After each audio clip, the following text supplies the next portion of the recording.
Hey guys, what's going on? Duff King 56 here, back with a different sort of commentary today. Today I will be playing a little bit of Eufloria. Why? Because real men play games about flowers.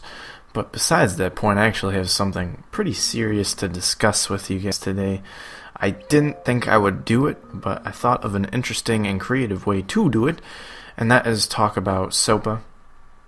I know this is a day late because I don't really give a shit. But we just lost Mega Upload, the website where people can download pirated and shared files, basically a file hosting network, and 7 of the employees were indicted, and they took out like 18 servers or something like that, and they did it with all without a hearing. It was 20 search warrants were issued, which is very interesting to me. It was a very fast reaction today.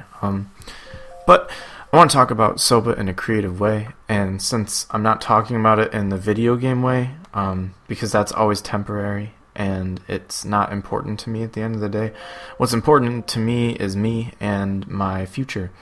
So I'm going to talk about it as if I were a teacher candidate, as if I were a teacher. As you know, I want to become an educator, and I want to kind of describe to you how I believe that it would negatively affect our education system and how that would snowball into very, very bad things for our already failing education system. If you didn't know, our education system is actually failing. It is backwards, and it is our education system, for lack of a better term, is left behind.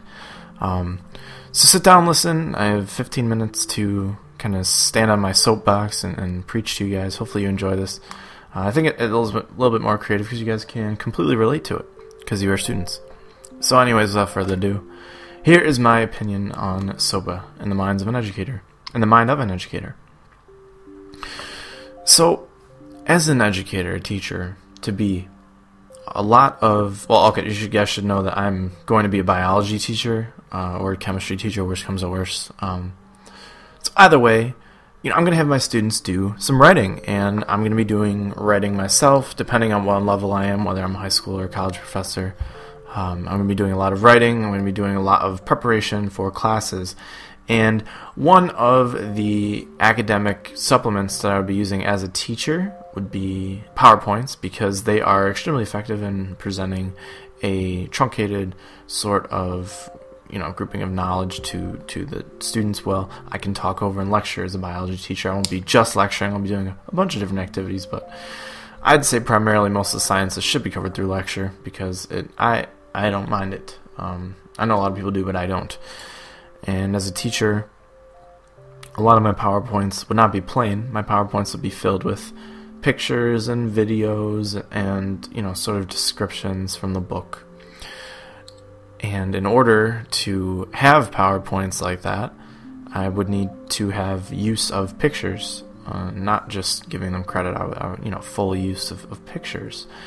And let's say that I'm doing a evolutionary biology unit, just for example, and I want to teach the kids about selective breeding. Now, the first things I think about for selective breeding are cows and dogs, because they're both selectively bred for different qualities.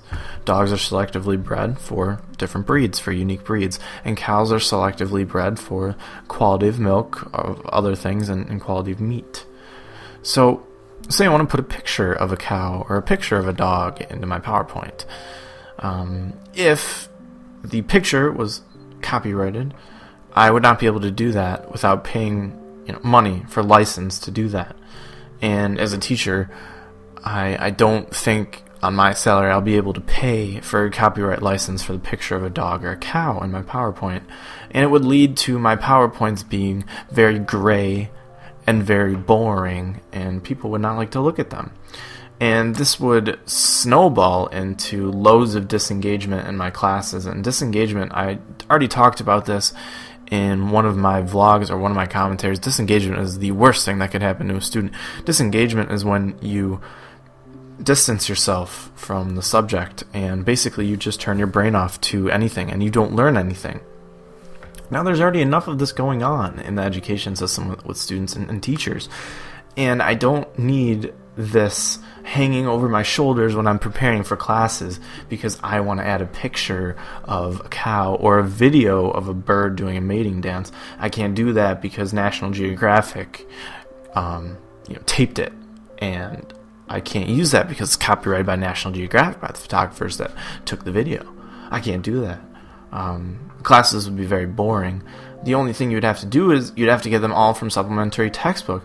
And the textbook industry is probably going to love this. They are probably salivating right now over SOPA because they can sell their textbooks for higher prices now because they have to sell you license now to use the pictures and the videos and the supplemental teacher guides that they give you for teachers for the book in biology. If you've never seen a teacher book for biology, they give you a little CD, so you can put those things in your PowerPoint.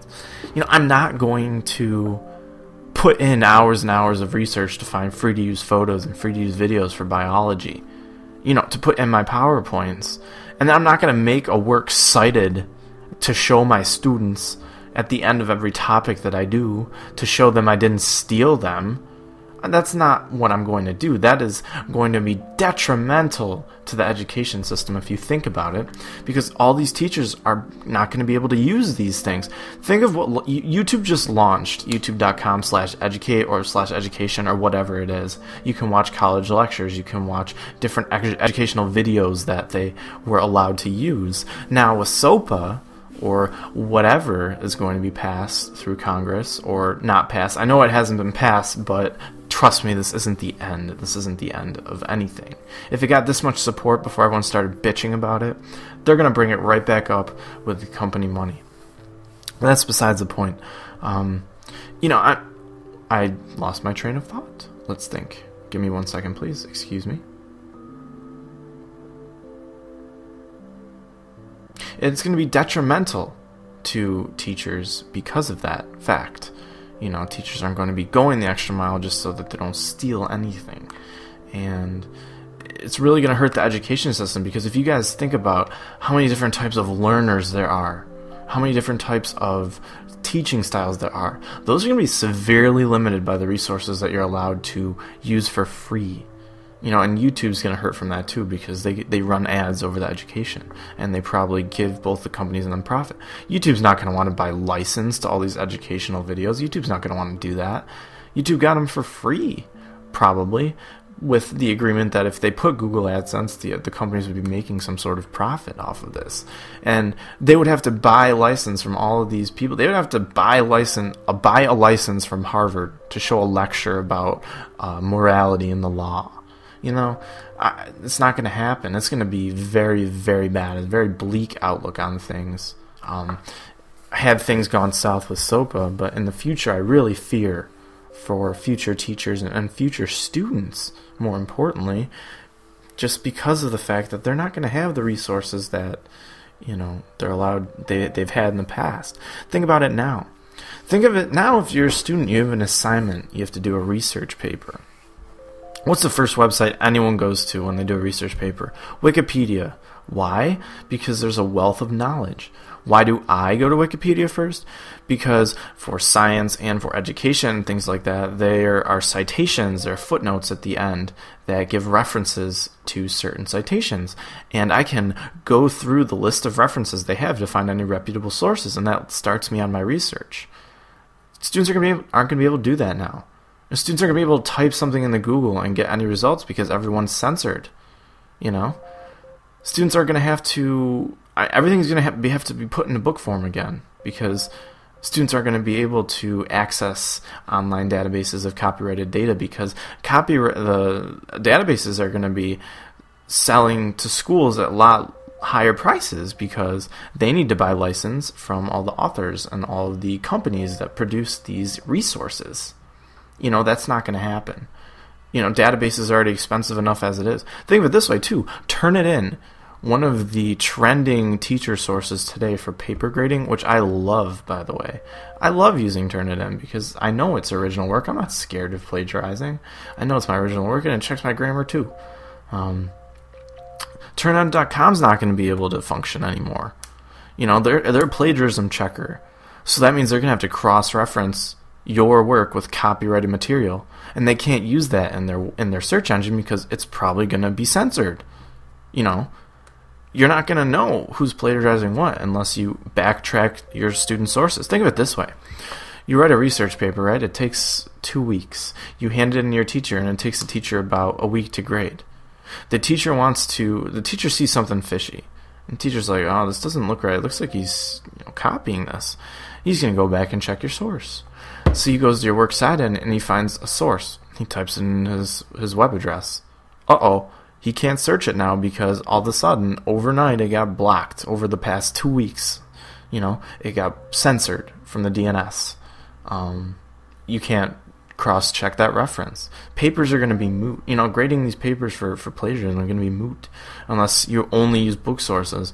And schools in low social economic statuses that may not have the most vast of libraries, even with public libraries nowadays, you're not going to be able to find those resources, and you're not going to be able to find those things in schools with low social economic statuses. And I really feel bad for schools and kids in low social economic statuses, because this is going to affect them the most. The children that we leave behind and have left behind are going to get even more behind because they don't have access to the wealth of resources that, people that with college libraries near them and people that can afford a database or afford an online encyclopedia, because that's not going to happen for them. The internet is basically all they have, and they barely have that.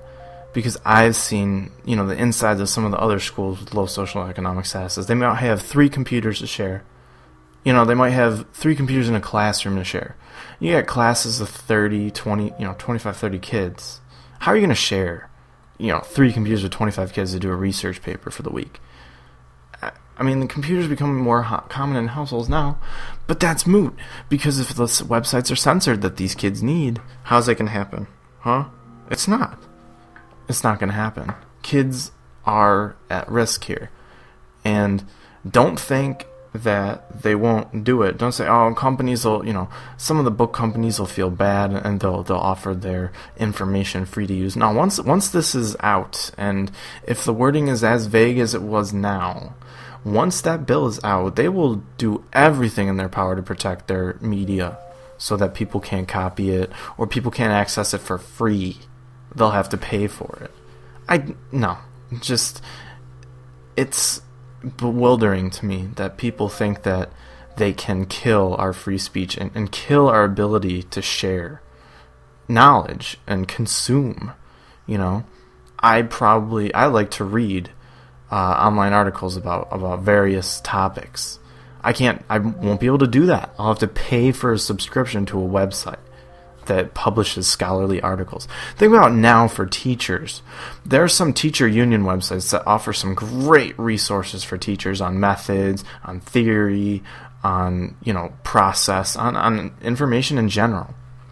They say in the education schools that your best friend is going to be your colleague because you can share information. And with the wealth of internet, the database of internet knowledge for education is great right now. You can go onto the AFT, the American Federation of Teachers, you can go on their website and you can look up these different teaching things, and you can sign up and you can, get a newsletter, and you can join, and people are going to have access to that. Teachers are going to be stifled. Teachers already have a bad reputation for being bad right now.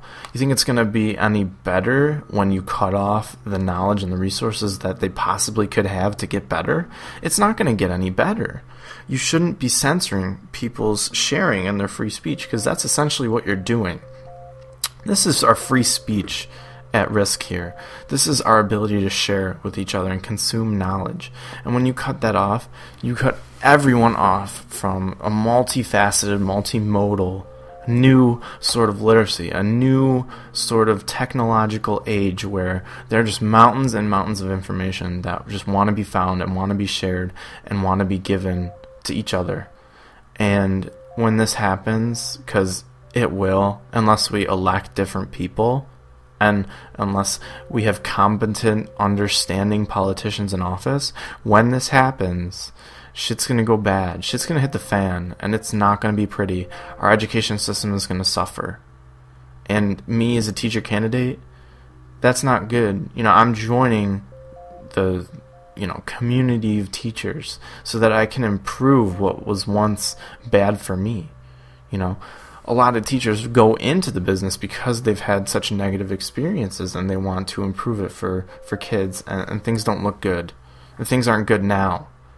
You know, we could change things now and still wouldn't get anywhere near to where we are supposed to be in the world right now. We are so far behind the world in our education system, it's not even funny. And if you don't live here, you're blessed because your education system just tops out what we have here for middle school and high school and elementary school and kindergarten. And it's really sad, you know. It's since after the 20th century, all we've done is produce media and share it and consume media and just want to give it to everyone. You want to tell the world. Someone makes a song and they want to show the world. Someone remixes a song and they want to tell all their friends. They want to go on Facebook, make their fan page, and sell their music for free. That's redundant, you know. And when you cut off that ability to share, you're cutting off a huge leg of our ability to be creative, and you're cutting off a huge outlet for people to share ideas and to consume each other's, and basically you're just diluting an already diluted mainstream media. And it's really sad, and it's scary. It's scary growing up right now, and it's scary that we're inheriting this shit that people are going to just fling upon us in office. And if you're old or young, it doesn't matter. It's going to affect you, and it's going to happen soon. PIPA and SOPA are not the end of it. I'm not saying go call up your do whatever you want, because no one has the mental fortitude to join up with every single person in America and really hurt these companies that are hurting us. And maybe I'll link all the companies that are supporting SOPA in the description. There's like 300 of them, 355 as of now. That's really sad. So anyways, guys, hopefully you enjoyed this commentary. Hopefully I don't sound like an ignorant fuck like a lot of people have lately. And hopefully you enjoyed this from the eyes of a teacher as opposed to the eyes of an angry video game personality who makes money. Hopefully you guys took something from this. Anyways, have a nice night. This has been Dufkin56. See you guys. Bye.